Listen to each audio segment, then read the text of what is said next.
ಬಸವ ಕಲ್ಯಾಣದೊಳಗೆ ಒಂದು ಶರಣ ಸಮ್ಮೇಳನ ಆತ್ರಿ ಬಹಳ ದಿವಸದಿಂದ.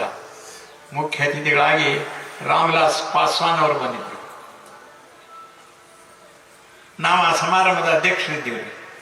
रामविलास पासवान ಅವರು महंत स्वामी जी आप बसव तत्व का प्रसार करते हैं, हम मानते हैं बसव तत्व क्या हमको ये दिए हैं उसका आप मानते हैं या नहीं? विस्तार रूप से कह दीजिए।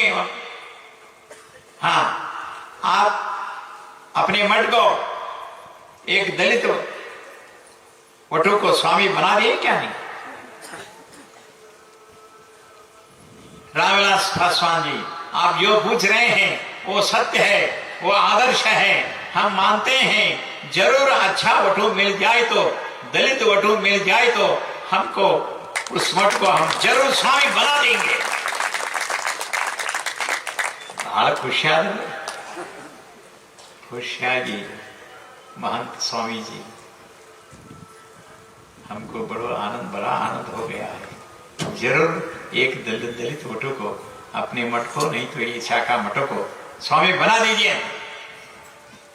ಆಮೇಲೆ ಮುಂದೆ ಚಿತ್ರದುರ್ಗ ಜಿಲ್ಲಾ ಮೊಳಕಾಲ್ಮೂರು ತಾಲೂಕು ಸಿದ್ದೇನಕೋಟೆ ನಮ್ದು ಶಾಖಾ ಮಠ ರೀ. ಆ ಶಾಖಾ ಮಠಕ್ಕೆ ನಿಪ್ಪಾಣಿ ಭಾಗದ ಒಬ್ಬ ದಲಿತ ವಟು ನಮ್ಮ ಮಠದಲ್ಲಿ ಬಂದರು. ಬಹಳ ದಿವಸ ಇದ್ರು. ಮಾದಾರ ಚೆನ್ನೈನ ಸಮಾಜದ ವಟುಗಳು. ಅವರಿಗೆ ನಮ್ಮಲ್ಲಿ ಇಟ್ಕೊಂಡು ಅವರಿಗೆ ಲಿಂಗ ಕಟ್ಟಿ ಅವರಿಗೆ ಜಂಗಮ ಸಂಸ್ಕಾರ ಕೊಟ್ಟು ಅವ್ರನ್ನ ಆ ಸಿದ್ದೇನಕೋಟೆ ಮಠಕ್ಕೆ ಸ್ವಾಮಿನ ಮಾಡಿಬಿಟ್ಟಿವಿ. ಆ ದೊಡ್ಡ ಕೆಲಸವೇ. ಈ ಸುದ್ದಿ ಕೇಳಿ ರಾಮವಿಲಾಸ್ ಪಾಸ್ವಾನ್ ಅವರು ಅಲ್ಲಿಗೆ ಬಂದ ಬಿಟ್ರಿ ಸಿದ್ದೇನಕೋಟೆಗೆ. ಸ್ವಾಮೀಜಿ ये कार्य तो बहुत बड़ा है, आदर्श है. ಈ ಮಾತನ್ನು ಯಾಕೆ ಹೇಳ್ತೀವಂತಂದ್ರೆ, ನಾವು ಎಲ್ಲರನ್ನೂ ಸಮಾನ ದೃಷ್ಟಿಯಿಂದ ನೋಡ್ಬೇಕು. ನಾವು ಎಲ್ಲಾ ಜಾತಿಯವರಿದ್ರು ನಮ್ಮವರೇ ಅವರು. ಬಸವಣ್ಣ ಲಿಂಗ ಕೊಟ್ಟ ಉದ್ದೇಶ ಜಾತಿ ಹೋಗ್ಲಿ ಅಂತ ಲಿಂಗ ಕೊಟ್ಟ. ಆ ಲಿಂಗ ಕಟ್ಕೊಂಡವ್ರಿಗೆ ನಾವು ಜಾತಿವಾದಿ ಅಂತೇನು ಅನ್ಲಿಕ್ಕೆ ಹೋಗಬಾರ್ದು. ಒಂದು ಕೆಲವು ದಿವಸದ ಮೇಲೆ ಮತ್ತೊಂದು ಒಟ್ಟು ಬಂತ್ರಿ. ಯಾರು? ಲಂಬಾಣಿ ಸಮಾಜದ ಒಟ್ಟು.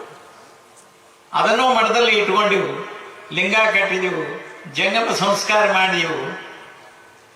ಮುಂದೆ ನಮ್ಮ ಲಿಂಗಸೂರಿನಲ್ಲಿ ಒಂದು ಶಾಖಾ ಮಠ ಅದ. ಆ ಮಠಕ್ಕೆ ನಮ್ಮ ಲಂಬಾಣಿ ಸಮಾಜದ ಆ ವಟವನ್ನು ಸ್ವಾಮಿಯನ್ನಾಗಿ ಮಾಡಿಬಿಟ್ಟು ಇಷ್ಟು ಚಲೋ ಕೆಲಸ ಮಾಡ್ಲಿಕ್ಕೆ ಹತ್ತಿದಾರ ಅಲ್ಲಿ. ನಮಗೆಲ್ಲ ಬಹಳ ಆನಂದ ಆಗೈತೆ. ಇದನ್ನ ಯಾಕೆ ನಮ್ಮ ಈ ಮಾತು ಹೇಳೋ ಉದ್ದೇಶ ಪೌರುಷದ ಮಾತಲ್ಲ. ಇದು ನಾವು ಮಾಡಬೇಕಾದ ಕರ್ತವ್ಯ. ನೀವು ಮಾಡಬೇಕು. ಹೆಣ್ಣು ಗಂಡು ಮನೆ ಆಗಿದ್ರೆ ನಾವು ಬಣಿಗೆಯರ್ರಿ ಬಣಿಗೆಯರ ಮನೆ ಹೆಣ್ಣ ಬೇಕು, ನಾವು ಪಂಚಮಶಾಲರಿ ಮನೆ ಹೆಣ್ಣ ಬೇಕು, ಗಂಡ ಬೇಕು. ಇದು ಹೋಗ್ಬೇಕು. ನಿಮ್ಮ ಮನೆ ಮಕ್ಕಳ ಒಬ್ಬ ದಲಿತ ಅದಾನ ಅಂತಂದ್ರ ಅವ ಲಿಂಗ ಕಟ್ಟಾನ, ನೀತಿವಂತ ಅದಾನ, ಕುಡಿಯೋದು ತಿನ್ನೋದು ಬಿಟ್ಟಾನ, ಅವನ ಮನೆಯಾಗ ಹೆಣ್ಣು ಗಂಡು ಅದಾವ, ಅಲ್ಲಿ ಯಾಕೆ ರೋಟಿ ಬೇಟಿ ಸಂಬಂಧ ಮಾಡಬಾರ್ದು. ಬುದ್ಧಿ ಮಾಡ್ತೀವ್ರಿ ನಾವು ಈ ಕಾರ್ಯದಲ್ಲಿ ಜಾತಿ ಮಾಡೋದಿಲ್ಲ ಅಂತಕ್ಕಂತಹ ಒಂದು ಸದ್ಭಾವನೆ ತಮ್ಮೇಲೆ ಬೆಳೆದು ಬಂತು ಅಂತಂದ್ರೆ ಆವಾಗ ಬಸವ ಭಕ್ತರು ನೀವು.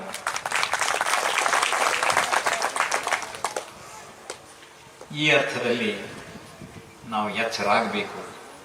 ಆ ಎಚ್ಚರಿಕೆಯನ್ನ ಬಸವ ಗುರು ನಮಗೆ ದಯಪಾಲಿಸ್ಯಾನ. ಬಹಳ ವಚನ ಸಾಹಿತ್ಯ ಅವನು ಓದಬೇಕು. ಅದರಿಂದ ನಿಮಗೆ ಅರ್ಥ ಆಗ್ತದೆ. ನಾವು ಎಲ್ಲೇ ತಪ್ಪಿವು ಎಲ್ಲೇ ಎಡವಿವು ಅಂತಕ್ಕಂಥ ಅರಿವು ನಿಮಗೆ ಆಗ್ತದೆ.